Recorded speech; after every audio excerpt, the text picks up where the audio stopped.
नमस्कार मेरे छोटे भाई बहनों, कैसे हैं आप सभी। आई होप आप सभी बहुत अच्छे होंगे और दिल्ली के सुनहरे मौसम को आप सभी कर रहे होंगे एंजॉय। चलिए शुरू करते हैं हम आज की वर्कशीट। आज है वर्कशीट नंबर 26 और ये है वर्कशीट जो ये वर्कशीट है 2 सितंबर के लिए। ठीक है। और आज का विषय है हमारा हिंदी और आज का टॉपिक है हमारा हमारा favourite topic as usual Raskhan. Raskhan के 2 टॉपिक हम ऑलरेडी सॉल्व कर चुके हैं। आज हम रसखान का तीसरा टॉपिक सॉल्व करने जा रहे हैं। इसका मतलब तीसरा पैराग्राफ सॉल्व करने जा रहे हैं। रसखान एक बहुत ही अच्छे कृष्ण भक्त थे और वो कृष्ण भक्ति में हमेशा विलीन रहते थे, खो जाते थे और कृष्ण भक्ति में खोकर वो अपनी कविताएं लिखते थे। इसलिए उनकी हर एक लाइन में, उनकी कविताओं की हर एक लाइन में कृष्ण समाहित होते हैं। तो चलिए पढ़ते हैं हम रसखान की कविता। कवि रसखान जी के अंतिम सवैये में कृष्ण की मनोहर मुरली की धुन और उनकी आकर्षक मुस्कुराहट का वर्णन किया है तथा कवि गोपियों की व्यवस्था का वर्णन करते हुए कहती हैं कि गोपियां चाहकर भी श्री कृष्ण को प्रेम किए बिना नहीं रह सकती हैं। ऐसा क्यों कहती हैं गोपियां? चलिए देखते हैं ऐसा रसखान क्यों कहना चाहते हैं कि जो गोपियां हैं वो श्री कृष्ण को चाहकर भी, अगर वो खुद को चाहती हैं रोकना, फिर भी वो खुद को नहीं रोक पाती श्री कृष्ण से प्यार करने से, उन्हें उन्हें उनसे प्रेम करने से। तो देखते हैं हम आज का सवैया क्या है। जो हमारा अंतिम सवैया है, कानिन दे उंगरी। कानिन मतलब होता है कान में, ठीक है। दे मीन्स होता है डालना और उंगरी मीन्स होता है उंगली, ठीक है, हमारी उंगलियां। तो कानिन दे उंगरी रहिबो जबही मुरली धुन मंद बजहेउ। आपको सुनकर ही पता चल गया होगा कि इसका मतलब क्या है। कानिन दे उंगरी मतलब कान में उंगली डाल लूंगी। कौन बोल रही है? गोपी बोल रही है, ठीक है। गोपी जो है वो अपनी सखी के कान में कहती है कि कानिन दे उंगली, मैं कान में उंगली डाल लूंगी। रबही जबही रहिबो जबही मुरली धुन मंद बजहेउ मतलब मुरली धुन, जो मुरलीधर है यानी कि श्री कृष्ण जब मुरली बजाएंगे तो मैं अपने कानों में क्या डाल लूंगी? उंगली डाल लूंगी। मोहनी तानन, मोहनी तानन मतलब उनकी जो मधुर धुन होती है। मोहनी तानन सो रस खानी अटा चढ़ी गोधन गहे तो गहे। उन्होंने कहा कि अगर वो गोधन पे चढ़, मतलब गोधन वो एक लोकगीत होता है ब्रज का एक गाना होता है, एक लोकगीत होता है।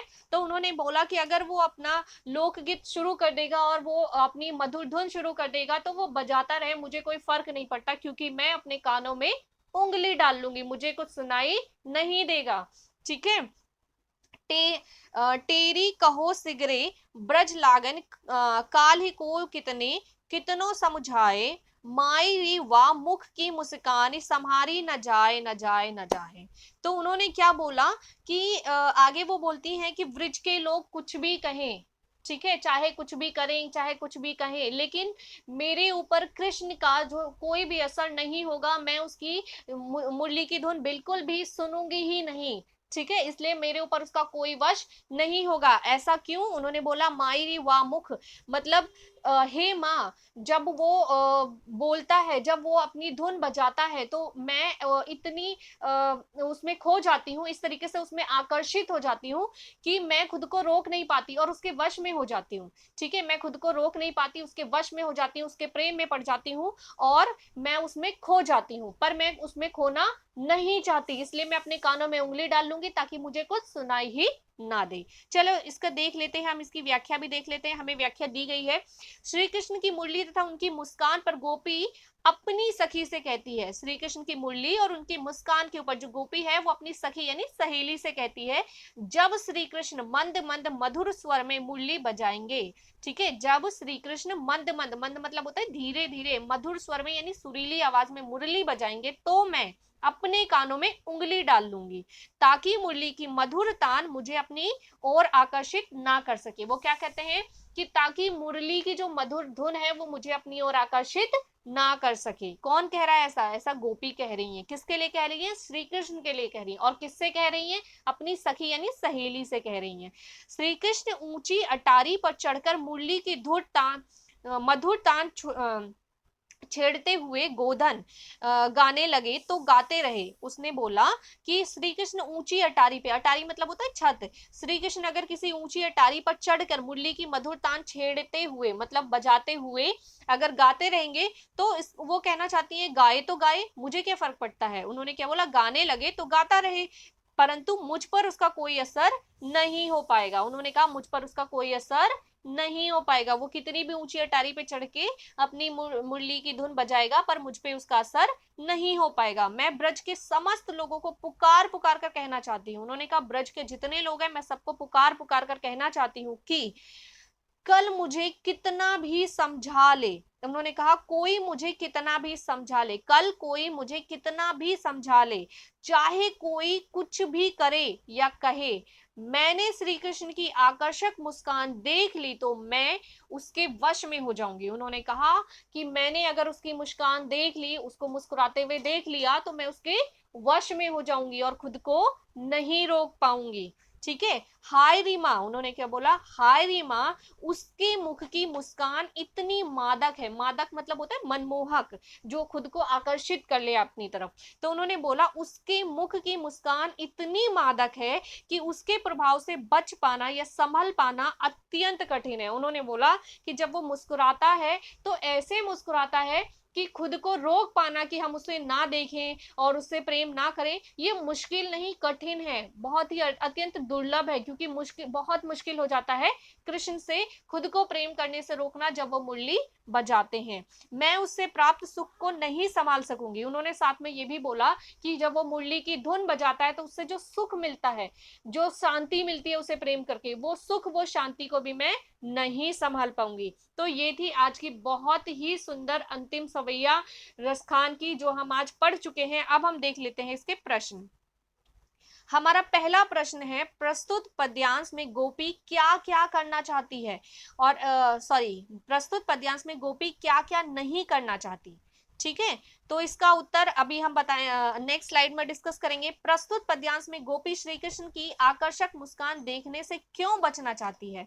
भाव स्पष्ट कीजिए, माई रिवा मुख की मुस्कानी संहारी न जाए न जाए न जाए। प्रस्तुत पद तथा शब्दार्थ में से अपनी पसंद के किन्हीं 5 शब्दों का प्रयोग कर वाक्य बनाएं। तो ये हैं आज के हमारे चारों प्रश्न, जिसके उत्तर अब हम सॉल्व करेंगे। चलिए देख लेते हैं उत्तर नंबर 1। हमारा उत्तर नंबर 1 है, प्रस्तुत पद्यांश में गोपी श्री कृष्ण की मुरली की मधुर तान नहीं सुनना चाहती, वह श्री कृष्ण की आकर्षक मुस्कान भी नहीं देखना चाहती। क्यों? क्योंकि वो ऐसा देख लेंगी तो उनके प्रेम में पड़ जाएंगी और स्वयं को रोक नहीं पाएंगी। उत्तर नंबर 2, प्रस्तुत पद्यांश में गोपी श्री कृष्ण की आकर्षक मुस्कान देखने से बचना चाहती है, क्योंकि यदि वह श्री कृष्ण की आकर्षक मुस्कान देख लेगी तो वह उनके वश में हो जाएगी और उससे प्राप्त सुख को संभाल नहीं पाएगी। ठीक है। उत्तर नंबर 3, हाय रे मां, श्री कृष्ण की मुस्कान इतनी मनमोहक है कि उसके प्रभाव से बच पाना, संभल पाना अत्यंत कठिन है तथा उससे प्राप्त सुख को संभाल पाना दुर्लभ है। तो ये है हमारे आज के तीनों प्रश्न के उत्तर। अब हम बात कर लेते हैं हमारे चौथे प्रश्न की, जिसमें हमें किन्हीं 5 शब्दों का वाक्य प्रयोग करना है।